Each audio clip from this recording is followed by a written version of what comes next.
some desirable. We'll show you some cool stuff. Sure. So a lot of what I've been seeing is from the katas, and that's always a good thing, right? There's a move that one of my favorite katas is actually, in some styles it's Pinyon 1, some styles it's Pinyon 2. But I love this movement, and what we're going to do is we're going to drill down a little bit. We're going to get basic, and then we're going to get sneaky. There it is.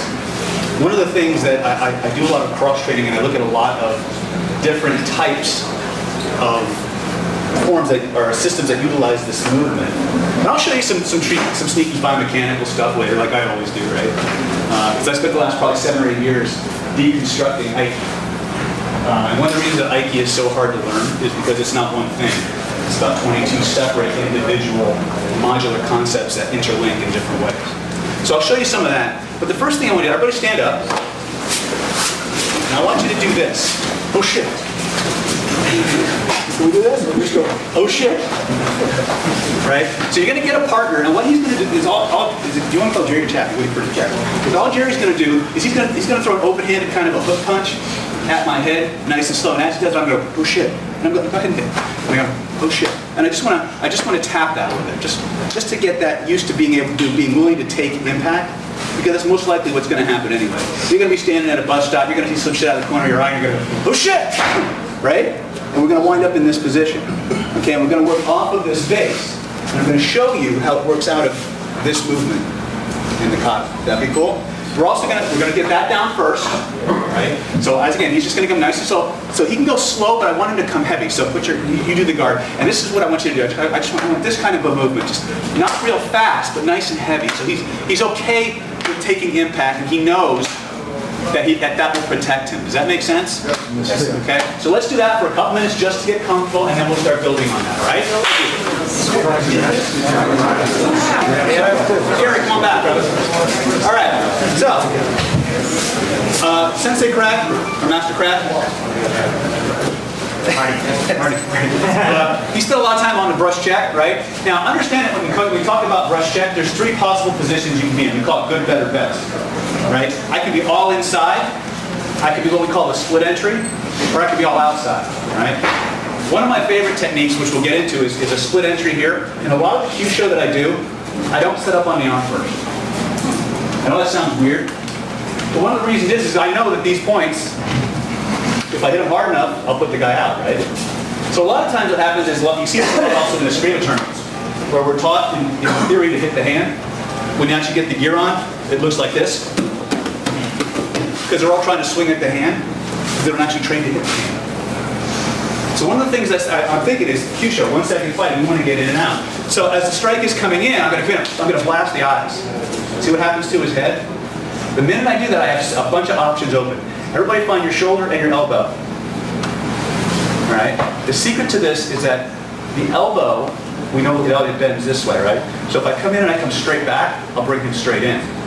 What most people don't know, even though I've said a lot of our techniques, is if I come in and I hook, I'll turn him around. Real quick. So I ricochet rabbit his ass. The strike is coming in, blast the eyes, it's going to turn his head. Turns him around, game over.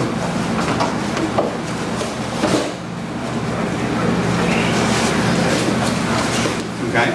So, I'm going to show you that. So we're here, right? So he throws a punch. So I'm here, right? Now the first thing is we're taking blunt force trauma just to know we're safe, right? Now we're going to do some sneaky footwork, right?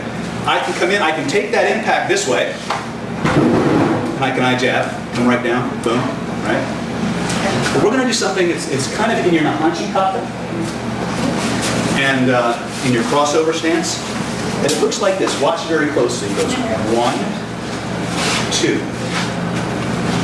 So just like this. 1, 2. So as this hit comes in, that happens. So I'm going to literally, first I'm going to take the impact, step in, elbow up under your stomach 5. And I can come out and hit him on gallbladder if I want to. Right? So that's your first technique. As the strike is coming, I'm going to go here, step in, get out. Okay, let's do that one first. Bicep. I'm a huckleberry for the day, brother. All right, so we got the basic, right? He swings punch. Swing harder than that, motherfucker. Oh, by the way, profanity and foul language and shit bothers you, there's a fucking door. Shit being a tentacle turd. All right, so we got this, right? Right? So that's worst case scenario. That's our oh shit moment. As we get more and more advanced, it stands to reason we're going to see shit coming a lot better than the average human being. But what's going to happen now? So, what I want to do now is I want to do something we call tracking. What I want to do is I want to time my hip movement with his arm. When that happens, an interesting thing kind of rears its ugly head. This shoulder moves away at the same speed that his hand is coming, his feet are moving, but this side goes forward at the same speed, and because he's got a tractor beam for my head, he doesn't see it. You ever see that scene in the Karate Kid or the Kung Fu Kid where the guy's watching the snake? Yeah. Oh, that snake hypnotized her. Oh, grasshopper. She hypnotized the snake. Every human being on the planet is hardwired to strike for center mass. When the butt puckers up and the brains drop out and the throes of adrenaline on, you get tunnel vision and you zero in on your target. So we got to make sure we're safe when we do this. But the truth of the matter is, when he goes to swing at my head, he doesn't see anything else. Oh. You see that? He doesn't see anything else because his brain changes. I spent a lot of time on biomechanical Kyusho-jitsu and perceptual Kyusho-jitsu. There are places around your body you can't see shit. Right? Right. So this is how it works. This movement. Now you'll notice I showed you that square step before, which is this movement here. It's actually an Aiki movement, and it was actually one of those pivotal moments in my Aiki world when one of my Aiki teachers says, "David, you're missing it. We don't yield to defend. We yield to attack." That changed everything. I'm going to give him something to swing at. So as that's coming in, I'm just going to come here. Right? And literally all I do, and I can do this with a straight punch too, but all I'm doing is as it's coming in, I'm just doing that. I'm not even trying to block, I'm just tracking it. Go ahead. I'm just tracking it. Right? Could I do that? Absolutely. The problem is he'll feel it coming. If he feels it coming, he can do something about it. Remember, anything outside of your awareness is outside of your control. Right? I'm little. Might have noticed. So, as the strike is coming in now, we're going to come in. Boom. Hit the elbow. I'm going to spin him around this way. I'm going to slide this in, just like this. And then all I'm going to do, and then whatever you want to do. Finish it any way you want. Salt, pepper, wash, rinse, repeat. Want to do that? What's more? Sure. As the strike is coming in now, I'm going to quit. Boom. Right? I don't really care how hard he swings. Because all I'm doing now is using my own body as a reference point. I never move around his body. That's the weird part. I'm not moving around his body. This is a secret. I'm not moving around his body. I'm moving around mine. You can put your body anywhere on another human being and walk under your own arm without distorting your structure, without him feeling your structure. But the minute you try to raise him up, he gets strong, and he knows exactly where you are.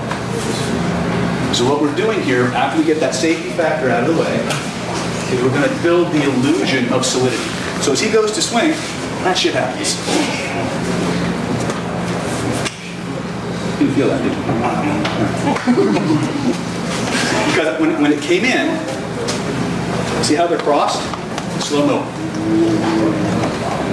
See the frame? And the harder they swing, the faster they go in the hole. It's scary.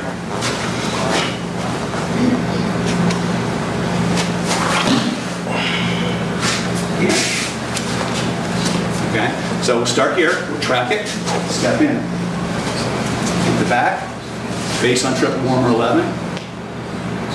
Again. Hammer fist to Gallbladder 20 if you like. Need a triple warmer 17. Go home. Getting a lot of blank looks. Have I gone too far? Slowly. Here. Here. Can you do that? Yes, sir. Absolutely.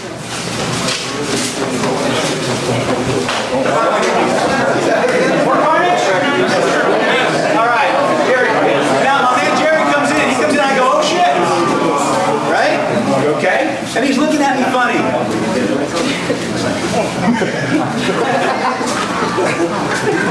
That's what it's for. Right? So I'm here. I'm going, oh shit, I don't know what's coming at me. Right? Maybe he's not throwing it. Maybe he's just like, oh shit, I missed. Right? This is what we call a systema iris. Across the eyes. Now, does it have to be the eyes? Say no. No. Could I go, yeah! Yes. Could I come down on stomach 5? Yes. Could I come across triple over 23? Say yes. Yes. You decide, right? So as the strike is coming in, I stop the blow. Boom. Could I activate with this instead of just blocking it? Say yes. Could I just come across like that, popping? Yeah. Okay. So again, this is my ready stance, right? What if he throws that other hand? That would work, or this would work, right?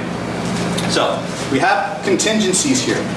As the strike is coming in, I'm going to move in, I'm going to cut in. What was I doing? Slap him. Slap him. Looked in. Oh yeah, that's right. So I'm here now, right? So now I'm going to rake the eyes. I'm going to slide across this way. And now what I do, I've mentioned this to some of the people, I don't go for armbar per se. I do what I call pulsing. Pulsing is a quick snap of the joint that throws him out of his base like that. Gets me a nice neurological stretch. Then it's like shooting clay pigeons. Right? Because so that's kind of what I like to do. As the strike is coming in, I'm going to bang, right? If I'm here, or if I'm here, I come across those eyes. I come this way, I pulse it across. And as I pulse it, I'm going to blast it. Right? Now the secret to the things that I'm doing here is I need you to make sure that you're touching and moving a body. I've seen a lot of people, when they're going to strike, they're going like this, and they're not actually basing on their head. When they're going to work these points, they're just going, eh. One of the things that we have to learn as Kyusho experts is point location. Now the problem is many times the way you train is the way you fight. If I stop at that point, my chi doesn't pass through the point. Most of the pressure points that we're going to attack require a high velocity, high amplitude thrust. That means punch, right? Which means, by the way, the key variable in that is the velocity. I can put my hand right on his trip former point, and I can push and move a load and get an authentic body mechanic, not necessarily ultra activating the point. But it forces me to have a structure that can move a load without, and for some reason I go to move him and I move myself, there's a hole in my structure somewhere that I'm not plugging. Does that make sense? Yes. Okay. So when we do this, whether we're doing this cool shit here, right? You like that? Yeah. So start here. You want the one I just showed you? You want to do this? I'll let you decide. I mean, you guys have put up with a long night. You like this one? This is cool because, again, the whole idea is I'm tracking him. I'm not trying to stop his arm. Okay? Because biomechanically, when he throws that punch, the minute he gets that arm gets strong and it's ready to come in. No. He knows it's coming. Try it out. Yeah. Does that make sense? So what happens here is I start to track it.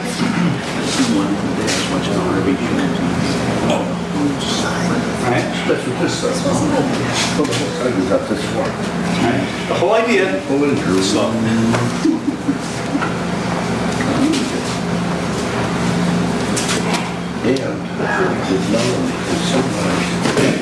So the whole idea.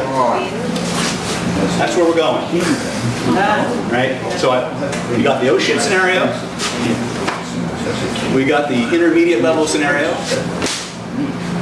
And then we got the sneaky shit scenario.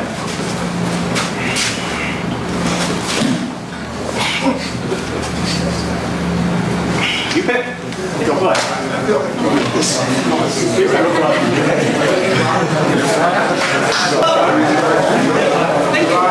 People are asking about the armbar portion of this. Basically, the armbar portion really depends on where I wind up in relation to his arm. If I'm so much good stuff here. I'm going to need to go to the armbar. I'm going to walk close. All right, because I'm all there. All right. First thing I want to do, though, is I want to distort the structure. I got to get the head, the shoulders, and the hips misaligned. Because here is roughly my size. If I tap him, he can take that hit. Right? But if I misalign it even just a little bit, that same hit goes right through the arm, right to the organ. Weird feeling, huh? So, a lot of times when I'm coming in here and I say move a load, whether I knock the guy out or not, his armor just went away. So any strike I deliver, especially if I'm using that big motor, little motor energy, it's going to go right into the organ. If I'm on a point, it's going to go right along the nerves, and it'll follow to the organ. So again, as I come in here, boom, that's why I need to move a load, guys. You've got to get that structure, right? Once I'm here, remember, you guys remember the rule when your structure is distorted? What's the rule? Right. When the structure is distorted, the only direction I ever need to move is down. And he always falls in line for your shot. It's kind of like they built that into the cut. They do that. Big motor, little motor. Right? You can test this. Try it the other way. Go big motor, little motor, big motor. You'll get a much different effect. Okay? I did this on really big guys last time. Right? If you're a small person, you need this shit being a technical term. So, on the armbar again, when I'm coming in, I want to blend into this, right? If my elbow is below his, I'm going to maintain sensitivity, and I'm going to find that point. Now, on some of them, I do roll back, so I come up into hard 2, and then I roll into triple warmer, and I'm just double activating fire, right? And I'm coming right back into triple warmer. Now, he's actually got a triangulation point here. You have 2 centers of gravity. Most people don't know that. You have an upper center and a lower center. Because of the unique geography of Asia, they developed a martial art that was centered around one single low center of gravity. But you have 2. They float above each other, kind of like this. All I ever have to do to get a really solid throw, once his upper center and his lower center are misaligned, is walk through it. Right? If I strike, you guys like to hit. Strike's coming in here, boom. I misalign this. If I strike for that triangulation point,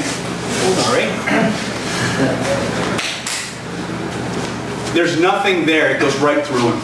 And that wasn't even directly on a point, that was just the spine to the triangulation point. If I actually clip one of those, it's not pretty. So when you're hitting, always misalign the structure.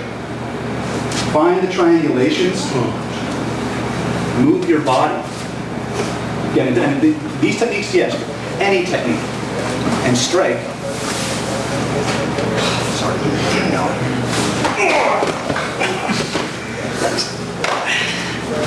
They go right to the floor.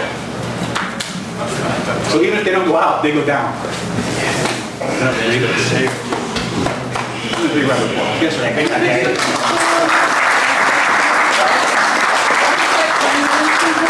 Triangulation is a very misunderstood concept because most people think we only have one. We have about 21 different triangulation points. Some are within the base, and some are not. This is kind of one of those sneaky biomechanical. I've showed you several sneaky biomechanical tricks, but I'll leave you with one more. Anybody here seen those weird Aiki throws where they walk and the guy kind of goes close to the ground like that, right? But how the hell does that work? Everybody get a partner with a shoulder. Anybody here not have a shoulder? Except for Mr. Dillon? Yeah. Not touch? Okay. Draw a little clock face on that shoulder. Everybody go here, go 12 o'clock. 1 o'clock. 11 o'clock. You guys see that? 12 o'clock. 1 o'clock. 11 o'clock. Right now Jerry is in alignment. Which means if I pull on him, strong like bull. But if I move this up, over,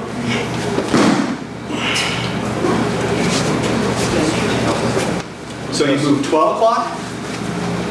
You can also go 10 o'clock, by the way. Works just as well.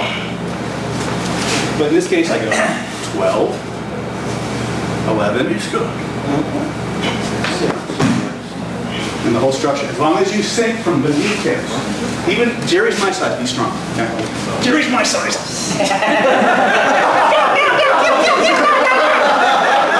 Nicoma still watch. I know. My point is the human body is designed to resist Was it my hunching top down?